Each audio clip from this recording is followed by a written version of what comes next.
Go ahead. Thank you. I didn't think so. I'd like to start out by echoing the sentiments of the author and the proponents of the bill, that they want to see fair and balanced district lines, and they like citizen redistricting commissions. And also that they want to see the Citizens Redistricting Commission effort that we've seen so successfully employed in California being continued on a local level. I actually think all that's pretty good and pretty honorable. The problem is that there's the details here point to some very serious problems, and the details are what really makes this, unfortunately, not only a non-supportable bill, but a bill that would not benefit Californian citizens and certainly wouldn't be fair and balanced. So this is first a question to the expert from Common Cause. Of the cities that you mentioned that have adopted this policy, how many of those have Democrat majority city councils? I'm not certain, but I would imagine many of them. Certainly Oakland, certainly San Francisco. I don't know San Diego's composition. Let me clarify it's for you. It's marginal. It's like 5-4, something like that in San Diego, so it's not a huge majority. They are all Democrat majority cities. This is a blatant power play, and by the Democrat Party. And it's unfortunate because it's being done in the name of being fair and balanced. And let me explain. So of the cities that have employed this, every single one is a Democrat majority city, which means that what they're trying to do very simply is to draw the lines in their favor using a system that is designed to their advantage. Now, I don't really mind if the citizens are empowered. As a matter of fact, I want the citizens to be empowered. But what I don't want is I don't want a system that is skewed towards the advantage of one party or the other. Let me talk about what I'm actually. Let me talk specifically about what I am referring to. In Proposition 11, to which we referred to here, it was designed to be politically neutral, with 5 Democrat commissioners, 5 Republicans, and 4 others not affiliated with a major party. Prop 11 further provides that no map can be approved without the concurrence of at least 9 of the 14 commissioners, including at least 3 of the 5 Republican members. I don't know about you, but in my mind that sounds pretty balanced. I think you'd all agree. However, in stark contrast, SB 1108 allows all but one of the members of a redistricting commission to be members of the same political party. The same. So there's no balance here. Moreover, it does not require that maps have bipartisan approval. So simply put, there's nothing that prevents these quote-unquote independent commissions from being anything but, and drawing maps would further advantage incumbents and marginalized members of the minority party. So, Madam Chair, with your indulgence, here's my question. To the author, I like what you're doing in concept. The details completely go against the concept, though, of being fair and balanced. Would you consider taking amendments that would allow for more bipartisanship within these redistricting commissions, so we would not have all but one members being of one political party? Okay, my first kind of confusion, I suppose, with relation to your line of questioning is that if your point is correct, that every one of these councils are dominated by Democrats, they can draw their own lines right now to full partisan advantage with full partisan gerrymandering under the current system. And this would add a whole layer of complication. If they were to turn to an option like this, this would add a whole other layer of complication to their ability to do that. So I'm to call this a power grab based on those circumstances is just very confusing to me. And I'd love to get more clarification from you as to what exactly you mean, given that basic fact that the current system allows these councils, apparently dominated by Democrats, to draw their own lines. Why would they need a commission to do that? So for clarification, sure they can, but I think this looks a little bit more palatable in their eyes, which is why it's being brought forward, which is why you're seeing every single city that's doing this as a Democrat city. And then furthermore, in the bill, what we're taking a look at is the bill doesn't mirror Prop 11. If it did, I think everyone here would be supporting it, everyone on both sides of the aisle. But what we're looking at is in the bill at hand, we can have all members except for one be of one political party. And that's really what's at issue here, because you might say, well, look, we can already, cut the apple this way, so why would we cut it a different way? Okay. But I don't think we're going to resolve this today, so if you have another, I think they've answered your question. Madam Chair, with your So, indulgence, I would like to finish my that's my comments. overindulgence at this point. So make sure you have another question, because I think they've answered it. I don't know if there's another answer that you have to the same question. Well, actually, I've not heard the answer. And so Oh. the question that I actually posed, that was to my comment that you were responding to the question that I posed, which is, why does SB 1108 not mirror Prop 11 more accurately and actually provide for a fair and balanced redistricting commission? Why is it only, we have to have only one member of an opposing political party in that quote-unquote citizens redistricting commission? Okay, that's the question. Well, first I want to dispute the idea that these commissions are being created for partisan advantage. In cities like Oakland and San Francisco, I'm virtually certain that a Republican has not been elected in those cities in 20 years. So there was certainly not an attempt to keep Republicans from getting elected. There are no Republicans. It was simply created to help ensure more fairness. I take offense at that. The city of San Francisco has an 8% Republican advantage and a very large independent body. So to dispute the fact that there are Republicans there, or citizens that would not choose to vote for Republicans, even though that might not have been the case, I have issue with that. I accept the clarification, but I'm simply pointing out that in those cities, Republicans have not been elected. So the idea that they were doing this to entrench Democratic power wouldn't make sense, since they had already had that power entrenched. Right. To echo Senator Allen's comments, if you wanted to further entrench Democratic power, it'd be far easier to keep with the current system than to adopt a commission. When you look at the restrictions we put in place for adopting an independent commission, it's things like you can't have run for office, you can't have contributed over a certain amount to candidates. It would exclude most of your traditional political operators, which would make it pretty unlikely that you'd be able to stack the deck with these independent commissions. The last thing I would point out is all the cities that have adopted independent commissions have not used partisanship as a factor. So this is more mirroring the diversity that we see at the local level for how they do selection. Let me give 3 examples for how it's done at the local level. You have certain models where you see retired judges do the appointing at the local level. You have a random selection model similar to the state model. And you have a model where you have different bodies doing the appointing, which can include elected officials or elections commissions doing the appointing. So you see a lot of diversity at the local level, which this bill is intended to preserve and encourage.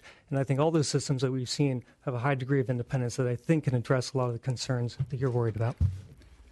Similarly, I would so building on what Nick just mentioned, I think that the same issues at play in a community like Oakland or San Francisco would also be at play in a rural area where it might be really difficult to find a Democrat to serve on one of these commissions. So I am happy to, once again, have our staff meet with your staff to see if there are some changes that would be reasonable, that wouldn't be overly burdensome on the districts, but that would ultimately take a step, address some of the core concerns that you have to ensure a certain degree of bipartisanship. I mean, this endured a lot of scrutiny from our Republican colleagues on the Senate side, who had some of the similar concerns, certainly not as intensely felt as yours. But let me. But once again, happy to have our staff sit down and talk to see if we can come up with some language that would meet the core goals of the bill while also meeting some of your concerns.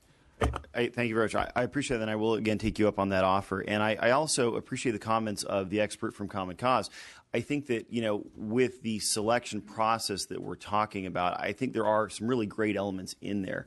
I'd simply like to see, some more balanced representation. And I think that that's what the citizens voted for in Prop 11, and that's where I'd kind of like to see this go. That's the direction I'd like to see SB 1108. I totally get that. I guess the question, Assembly Member, is just looking at how. So for the whole state, which is a large entity with lots of people and a substantial minority of Republicans, but very substantial, much more substantial than 8%. It's a different. It's just a different dynamic than in a small area, let's say a rural community where there may only be 5% Democrats, right? So how do we do this in a way that will be workable for our local folks, and also fair both to both political parties while also being fair to kind of the broader polity, remembering of course that in almost all of these cases these are actually nonpartisan positions, right? So in fact that's right, they're all nonpartisan. Board of Supervisors, City Council, water board, school board, et cetera. So the same kind of part. I guess part of the reason why it doesn't directly mirror Prop 11 is that the same sort of partisan issues at play that we have here in the legislature, where we've got minority majority and it's a partisan kind of operation, are just not at play anything close to the same extent at the local level.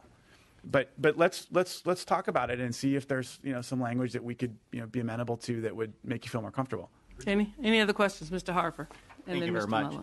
Mullen. And just to kind of cap that off is in terms of the partisanship, my experience my whole life for decades is that when it came to local office, the Democratic Party had endorsed in local races, whether it be supervisor, city council, et cetera, in Orange County. And my understanding is that's the history for much of the rest of the state, that the Republican Party responded in kind.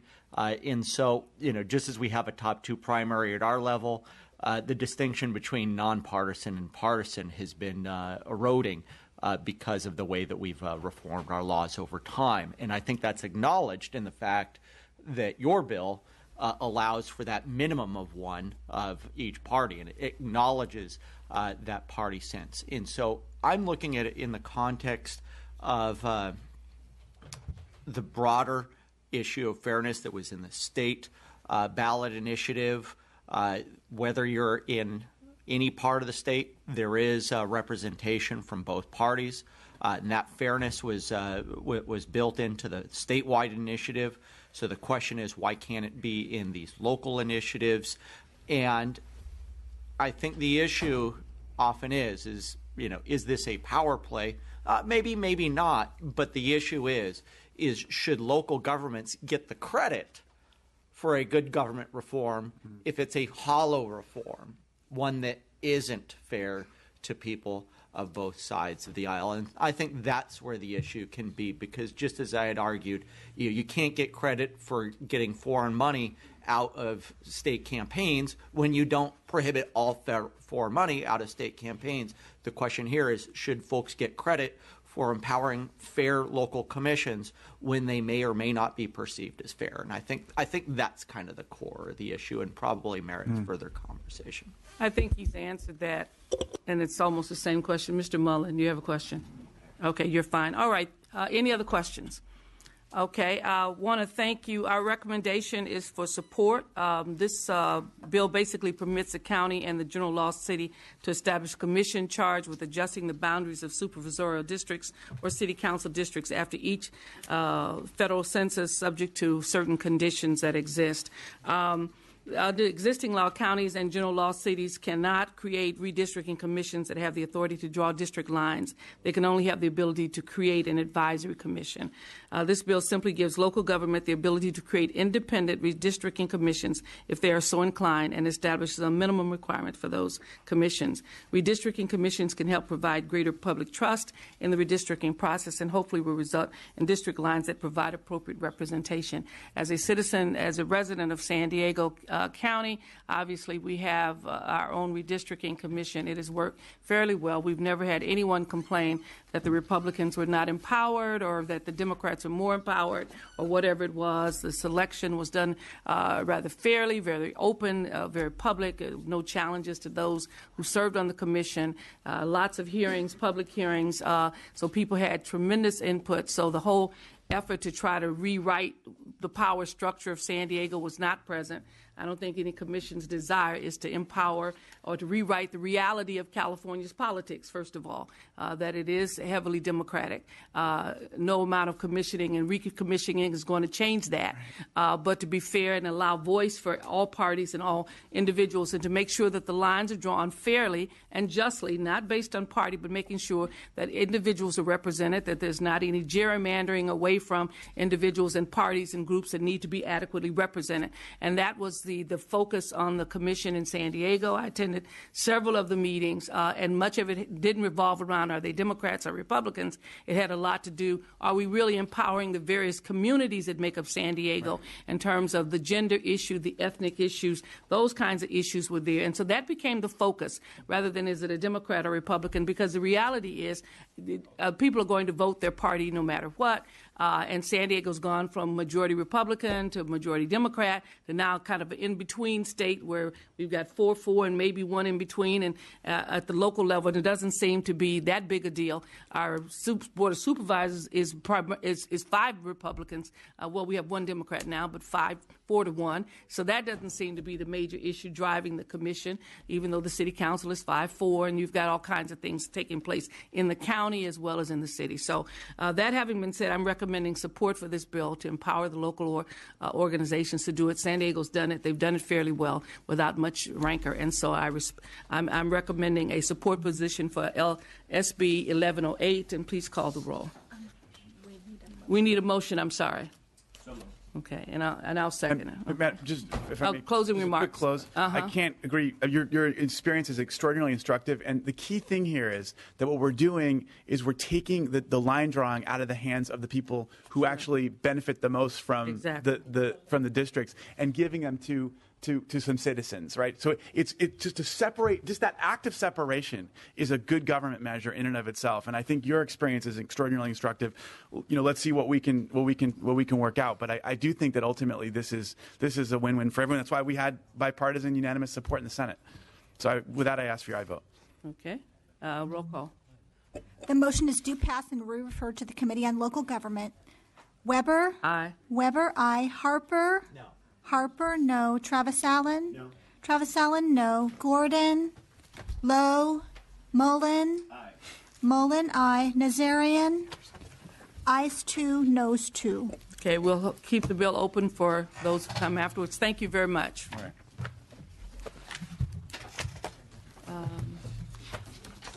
Thank you.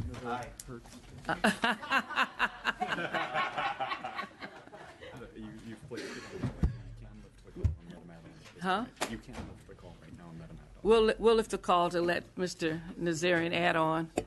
Mr. Nazarian? Aye. Nazarian, aye. He's running back to vote. Ayes 3, noes 2. Okay, we're waiting for one more. Okay, we'll put it on call. I think Mr. Hertzberg is here. Is that the only person I see? The only author? Yes. Okay. Okay. SB 1349.